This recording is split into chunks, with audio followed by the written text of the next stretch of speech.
Hi, I'm Casey Voigt. I'm getting the privilege to speak to all you people on behalf of a good friend of mine, Jack Reich.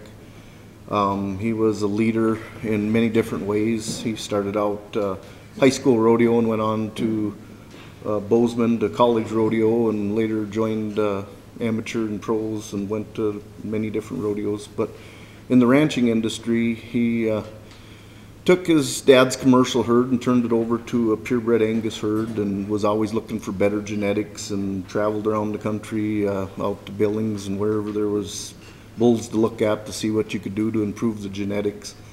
I made a lot of trips with him and got a lot of knowledge learned by looking and searching for more information.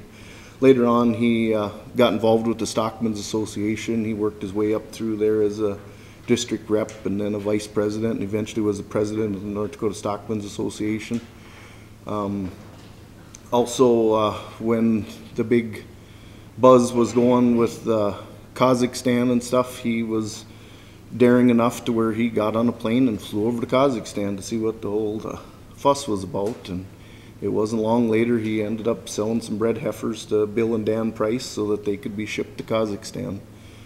He was always looking not only to improve his herd, but to try and improve other people's herds.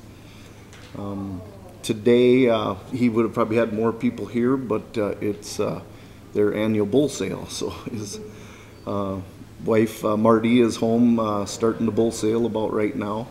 And it's actually his dad, Dalvin Reich's 86th birthday today. So he's been in the hospital. He's in the Hazen Hospital right now and had kind of a rough night last night. So I guess nothing would make Dalvin prouder than if his son Jack could join him in the Hall of Fame. Thank you. As Casey mentioned, I'm Gene Harris, and Casey mentioned Jack's involvement in the Stockmen's Association. And I happen to serve on the nominating committee when we go through quite an extensive process, and Jack's name surfaced. And if you knew Jack, he was pretty quiet and not really one for the spotlight, so they said no, and we finally said, well, we probably need to let Jack make the decision. So we call him up and put him on speakerphone and tell him what nominating committee we'd like to put his name in for vice president. It's just quiet on the other end. He goes, "For me?" And we go, "Yeah." Oh, he was just flabbergasted. So he goes, "I got to think about it." So about 2 weeks later, we have another call, another meeting, call him up and say, "Well, what are you thinking?"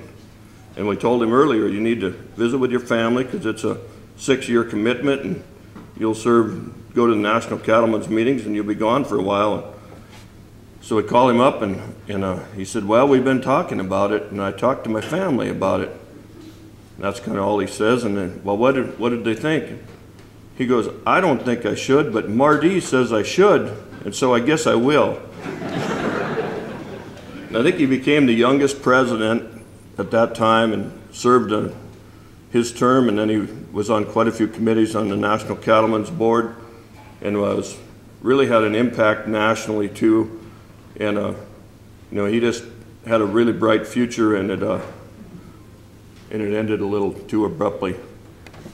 Hi, my name is Marty Reich, and I was the wife of the late Jack Reich. I'm going to tell you a little bit about my husband. I want to thank Dean Helling for nominating him. Jack was the most trustworthy, honest, loyal man you would ever get the opportunity to meet.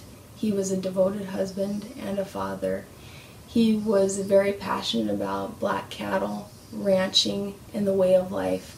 He felt that that was the best way to raise his family, and he so enjoyed working every day. One of his favorite things to do was moving our cows with the kids. He loved that. He never made a promise he didn't keep.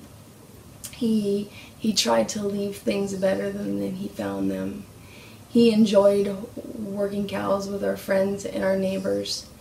He especially loved to talk cattle with those that were just getting going, or he wanted to share his knowledge and love of it with them. He was a true leader, but Jack never knew he was. He led by example, and his quiet demeanor, when he had something to say, people would listen because they knew it was going to be important. He never had a bad word to say about anyone. That was one of the things I so admired about him, that I really wanted to be more like him in that aspect.